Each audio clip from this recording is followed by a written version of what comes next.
बल्कि मैं सच कहूँ तो ये बात बीएसपी के बनने से भी पहले शुरू हो गई थी। अच्छा, कौन सा गाँव? जब DS4 था, जब DS4 थी। अच्छा, कौन सा जिला? हमने DS4 के पोस्टर लगाए। अच्छा, हमने बीएसपी के रात रात को पोस्टर लगाए। ये मेरा गांव था दिल्ली में, घोंडा।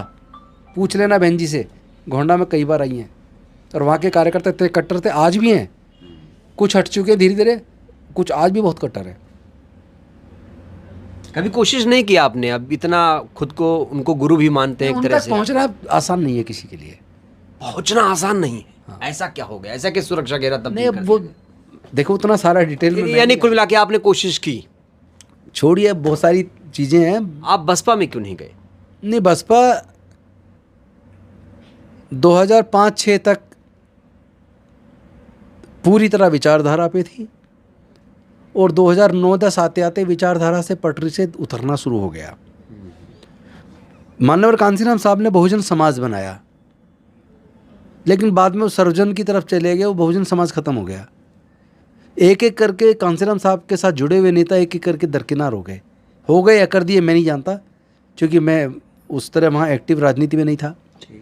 लेकिन कांसीराम साहब ने जिनको बना के बहुजन समाज का निर्माण किया, जो अलग अलग बहुजन समाज की जातियों में से नेतृत्व उभारा, वो नेतृत्व बिखर गया। और यहाँ तक हुआ फिर तो कुछ ऐसा हुआ कि बहुत सारी पार्टी, खुद जो आज केंद्र में सत्ता में पार्टी, उसने बनवा दी। अच्छा, जैसे? अब नाम लेने की मुझे क्या ज़रूरत है? हाँ। जैसे क्या सबको नहीं दिखता? जो नई नई पार्टी बन रही है, हर जगह जाकर चुनाव लड़ रही हैं, और जिस तरह वो चुनाव लड़ रही हैं, जितने बड़े पैमाने पर लड़ रही हैं, जिस तरह उनको जितना पैसा वो खर्च नहीं है। बहुजन समाज के लोगों पे पैसा है कहाँ खर्च करने के? जिस विचारधारा को लेके बहुजन समाज पार्टी बनी, उस विचारधारा से पार्टी बदल गई। जैसे जैसे थोड़ा समझाइए। आप देख नहीं रहे, बहुजन से सर्जन हो गया। बहुजनों की वो बात ही खत्म हो गई। हिस्सेदारी भागीदारी वाली वो बात ही नहीं बची। सामाजिक मुद्दों पे जो प्रखरता बीएसपी के द्वारा दिखती थी, वो दिखती नहीं अब।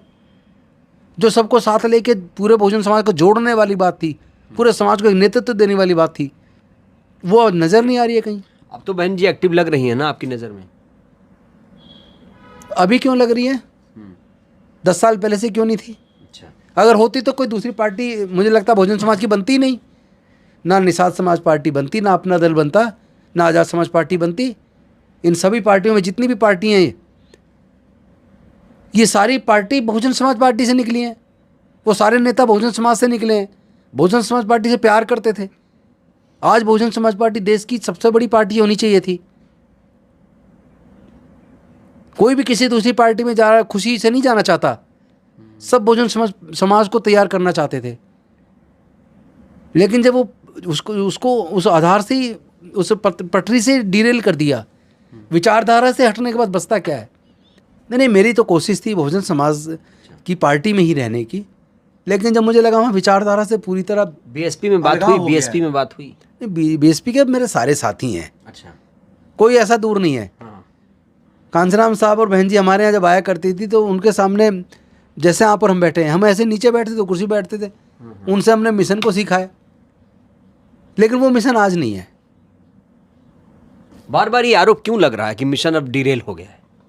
देखिए, कुछ ऐसी बातें जो मैं कहना नहीं चाहता। ठीक है। मैं बहन जी की इज्जत करता हूँ, बेशक मैं कांग्रेस में हूँ, लेकिन मैं बहन मायावती जी की इज्जत करता हूँ। जो मोनूमेंट्स उन्होंने बनाए, दलित प्रेरणा स्थल हो, चाहे डॉक्टर बाबा साहेब अम्बेडकर स्मारक हो लखनऊ वाला, चाहे कांसीराम साहब वाला हो, चाहे माता रमाबाई स्टेडियम हो, या और जो स्कूल अस्पताल बनाए, जब मैं उनकी तरफ देखता हूँ तो मेरा मन अपने आप ही उनकी इज्जत करने को करता है।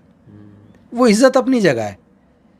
उनकी कमियों पे मैं बोल के मैं नहीं चाहता कि ये संदेह जाए कि बहन जी के खिलाफ बोल रहे हैं, लेकिन बहन जी अब उस विचारधारा पे नहीं दिखती मुझे। मैं ये कह रहा हूँ कि पहली बात तो ये है कि परिवार से हटके और बाकी सब प्रकार के लालच से हटके, अगर आप चारों तरफ देखें, हमारे बहुजन समाज के नेता एक से एक डेडिकेटेड, मर मिटने वाला क्रांतिकारी अम्बेडकरवादी सिपाही पूरे देश में फैला हुआ है, जो इस मिशन के लिए मरने मिटने को तैयार है। आपको उनको नेतृत्व देने में क्या दिक्कत है? आखिर दीजिए ना। आप करेंगे नेतृत्व? हाँ, मैं करूँगा, क्यों नहीं करूँगा? क्यों नहीं करूँगा? इस बहुजन समाज का नेतृत्व करने के लिए ही हम पैदा हुए हैं। इस मूवमेंट को, हमारे महापुरुषों के उस विचारधारा को आगे बढ़ाने के लिए हम पैदा हुए हैं। उसी के लिए मरेंगे एक दिन। हमारे लिए कुर्सी बड़ी चीज़ नहीं है, ये सब छोटी चीज़ें हैं। मंत्री MP MLA बनता है लेकिन ख़त्म होता है। बुद्ध कह के गए हर चीज़ अनित्य है, जो पैदा हो उसका मरना तय है। कुर्सियाँ जो हैं टेम्परेरी हैं। आज कोई मुख्यमंत्री तो कल नहीं होगा। मैं तो एक छोटा सा बाबा साहब का सिपाही हूँ। उस विचार को आगे बढ़ाना चाहता हूँ। मुझे कुछ मिले या ना मिले, वो विचार बढ़ना चाहिए। अगर वो विचार बढ़ गया और सफल हो गया तो समझ लो हमने सब कुछ पा लिया। स्वामी प्रसाद मौर्य मेरे मित्र हैं। अच्छा। हम लोग एक विचारधारा वाले लोग हैं, वो भी उस विचारधारा के हैं। लेकिन मैं केवल धार्मिक मुद्दे पे ज़्यादा बात करूं ये मुझे उचित नहीं लगता। मुझे लगता है उससे भी महत्वपूर्ण मुद्दे हैं, आम जनता के मुद्दे हैं, उन पर हमें बात करनी चाहिए। और दूसरी, स्वामी प्रसाद मौर्य आदमी बुरे नहीं है, नहीं बुरे, लेकिन वो कई बार क्या होता है, आदमी को अच्छा लगता है, टीवी वाले इंटरव्यू ले रहे हैं, बार बार दिख रहा है, ये नहीं पता वो उसी को ख़त्म कर रहे हैं। मैंने कहा था स्वामी प्रसाद मौर्य जी आपको ख़त्म कर रहे हैं सारी मीडिया वाले, जानबूझे। एक ही देखिए, पहले तो मैं एक बात बता दूं, विचारधारा बड़ी है, व्यक्ति बड़ा नहीं होता। पार्टी बड़ी नहीं होती, विचारधारा बड़ी होती है। लोग कह रहे हैं कि अब राजेंद्र पाल गौतम जी को घर वापसी कर लेनी चाहिए। ये लोग बहुत पहले से कह रहे हैं। अगर क्या करें, कैसे कर लें? इनविटेशन का इंतजार है। स्वाभिमान भी तो कोई चीज़ होती है। इनविटेशन का इंतजार है। इनविटेशन नहीं, रोल। इस मिशन को, उस मूवमेंट को जो हमारे महापुरुष लेके चले, वो आगे कैसे जाएगा? उसमें क्लियर कट लाइन होनी चाहिए, इस लाइन से आगे जाएगा, ये तरीका होगा। जब आप पैसे से टिकट देते हैं ना, यही कारण है कि लोग जीतते हैं, क्योंकि बहुजन समाज इकट्ठा वोट देता है और भाग जाते हैं। फिर एक सेकंड, पैसे से वोट कौन, पैसे से टिकट देते हैं? ये भी आरोप गंभीर लग रहा है। ये लोग आरोप लगाते हैं जिन्होंने टिकट लिया और भाग गए। फिर आपको लगता है ऐसा होगा? ये तो देखो पार्टी जाने। जब मैं उसका हिस्सा नहीं तो मैं कैसे कहूँ? मैं तो सुनी बात बता रहा हूँ, सुनी सुनाई, सच झूठ मैं क्या जानूँ। लेकिन ये सवाल तो, लेकिन ये सवाल तो बनता है ना कि जो लोग बहुजन समाज पार्टी से टिकट लेके आते हैं, राजस्थान में कई बार हुआ ऐसा, और भी राज्यों में हुआ, जीत जाते हैं और उसके बाद भाग जाते हैं। क्यों? अगर विचारधारा वाले कट्टर आदमी को टिकट दिया तो क्या विचार वाला आदमी बिक जाएगा, भाग जाएगा? नहीं भाग सकता, मर सकता है। विचारधारा वाला आदमी मर सकता है, झुक नहीं सकता, बिक नहीं सकता। मौर्य भी तो चले गए। मौर्य कहाँ चले गए? छोड़ दी पार्टी तो खत्म हो गए।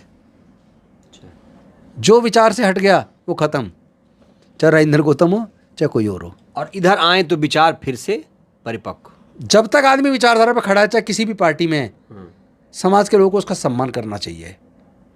जिस दिन विचारधारा से हट जाए, चाहे अपनी पार्टी में क्यों ना हो, उस दिन उससे दूरी बना लेनी चाहिए। बहन जी से आखिरी बार मुलाकात कब हुई? तब हुई जब मैं कॉलेज स्कूल में पढ़ता था। कभी कोशिश नहीं किया वो आपने? मेरे यहाँ जब उनकी सभा होती थी, बाद में वो चौपाल में बैठते थे, कांसीराम साहब बैठे इस कुर्सी पे, बगल में बहन जी बैठे, हम नीचे पे उनके एकदम सामने बैठे, उनको सुनते थे। अच्छा लगता था। साल की बात होगी ये तो बात हो गई 84